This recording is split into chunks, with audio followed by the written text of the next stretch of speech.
जो हम पढ़ाने वाले हैं क्लास 10th को बायोलॉजी, है ना, और लाइफ प्रोसेस पढ़ाने वाले हैं। स्टार्ट करते हैं। ये सबसे इम्पोर्टेंट और सबसे लंबा चैप्टर में से एक है लाइफ प्रोसेसेस, या हम बोल सकते हैं जैव प्रक्रम।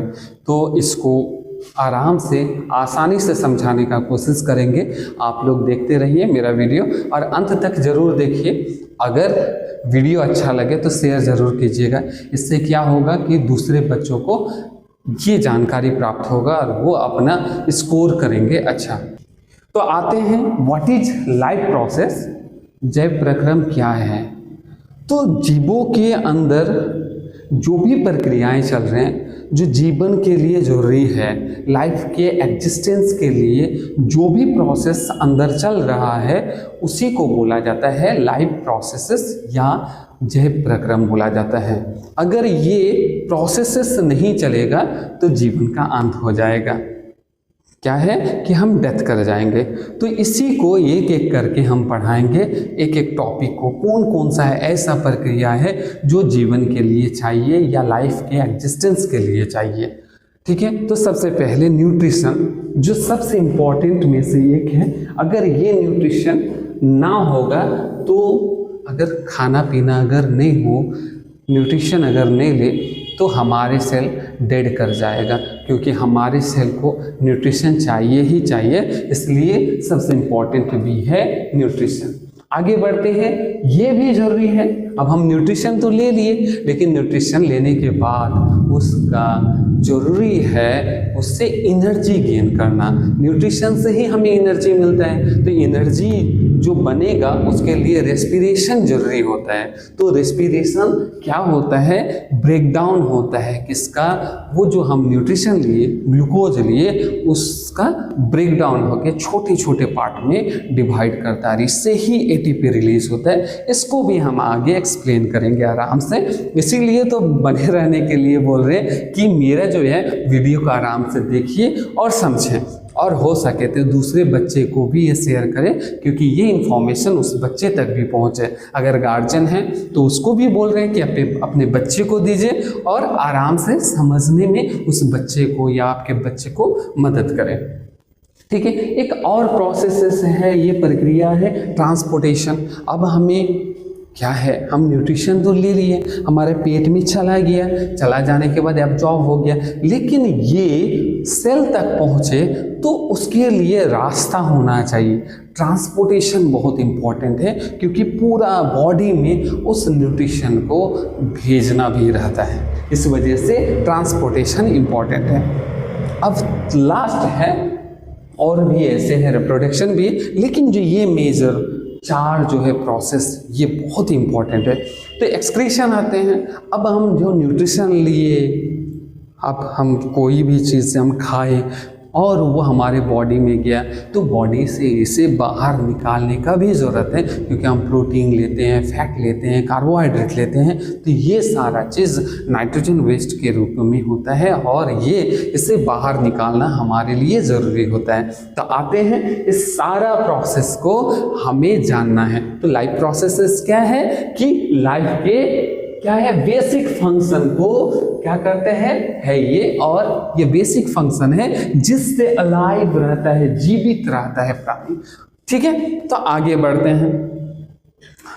ठीक है, तो न्यूट्रिशन क्या है, तो न्यूट्रिशन होता है एनिमल द्वारा भोजन जो ग्रहण करने की जो प्रक्रिया है, या इनटेक ऑफ फूड लेने की जो प्रक्रिया है, और उस फूड से एनर्जी प्रोड्यूस होता है, उसी को न्यूट्रिशन बोला जाता है। भोजन लेने की प्रक्रिया है, या हम बोल सकते हैं the process of obtaining food and using for energy, growth and repair. ये सारा एनर्जी हम लेते, न्यूट्रिशन क्यों लेते हैं, इससे हमें एनर्जी प्राप्त करने के लिए, हमारे कोई सेल डैमेज हो गया है तो उसे ठीक करने के लिए, है ना। इस वजह से न्यूट्रिशन क्या है, एक भोजन लेने का, या हम बोल सकते हैं फूड को लेने की प्रक्रिया है, और इससे एनर्जी ऑब्टेन होता है।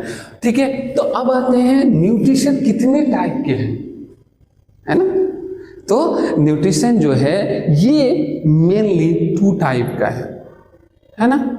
तो कौन कौन सा टाइप है, आप लोग भी जान रहे हैं, छोटे छोटे बच्चे भी जान रहे हैं। तो खैर जो भी है मेरा है, अगर नहीं भी जान रहे हैं तो उसे हमारा जिम्मेदारी है अब तक पहुंचाना, है ना। तो इसी वजह से इधर ध्यान दें। तो ऑटोट्रॉपिक न्यूट्रिशन और हेट्रोट्रॉपिक न्यूट्रिशन। तो ऑटोट्रॉपिक न्यूट्रिशन या ऑटोट्रॉप्स क्या है ये जानेंगे। तो ऑटोट्रॉपिक न्यूट्रिशन वह न्यूट्रिशन है जो भोजन खुद से बनाता है।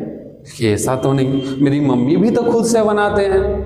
अरे भैया, वो जो है मम्मी बनाती है, वो बना हुआ खाना को दूसरे फॉर्म में बदलने का कार्य करता है। लेकिन वो जो भोजन मम्मी जो घर पे बनाते हैं उसे पहले ही बना के रखते हैं कौन? प्लांट क्या करते हैं? सनलाइट लेके अपना भोजन को बनाता है, अपना भोजन खुद से तैयार करता है। तो उसी को बोलेंगे क्या? Autotrophic nutrition. तो खैर अब आते हैं, तो जो ऑटोट्रॉपिक न्यूट्रिशन जिसमें होता है उसे ऑटोट्रॉप्स कहा जाता है ना। तो अब आते हैं दूसरा क्या है? तो हेट्रोट्रॉप्स है। हेट्रो मतलब दूसरा, है ना, परपोषण, या अपना भोजन दूसरे एनिमल से प्राप्त करे तो उसे हम क्या कहेंगे? Heterotrophic nutrition. जो अपना भोजन दूसरों पर निर्भर रह के अपना भोजन प्राप्त करे उसे हेट्रोट्रॉपिक न्यूट्रिशन कहा जाता है। तो खैर जो भी है, हमें क्या करना है, अभी हमें ऑटोट्रॉपिक न्यूट्रिशन को पढ़ाना है। तो ऑटोट्रॉपिक न्यूट्रिशन क्या होता है? अपना भोजन स्वयं संश्लेषित करता है, अपना भोजन खुद से बनाता हो, उसी को बोला जाता है ऑटोट्रॉपिक न्यूट्रिशन। या जो बनाने वाला जीव है उसे ऑटोट्रॉप्स कहा जाता है। तो ऑटोट्रॉप्स में कौन कौन आता है बेटा? तो ये आता है ग्रीन प्लांट, एल्गी, ये अपना भोजन, या साइनोबैक्टीरिया भी है, तो ये अपना भोजन खुद से तैयार करता है ना बेटा। हाँ, इसीलिए ये सारा को हम क्या बोलेंगे? ऑटोट्रॉपिक न्यूट्रिशन वाला प्लांट या एनिमल्स बोल सकते हैं, या हम ऑटोट्रॉप्स कह सकते हैं। आगे बढ़ते हैं। तो ऑटोट्रॉप्स जो है वो कैसे अपना भोजन बनाता है? कैसे बनाता होगा?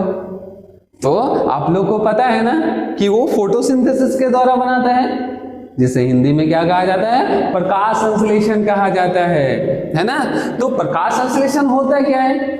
तो प्रकाश द्वारा भोजन बनाने की प्रक्रिया को ही कहेंगे। लेकिन ये प्रकाश द्वारा भोजन बनाने की प्रक्रिया 2 स्टेप में कंप्लीट होता है। तो एक होता है लाइट रिएक्शन और दूसरा होता है डार्क रिएक्शन। सर हम लोग तो पढ़े थे सर सिर्फ फोटोसिंथेसिस, लेकिन ये डार्क और लाइट रिएक्शन क्या है?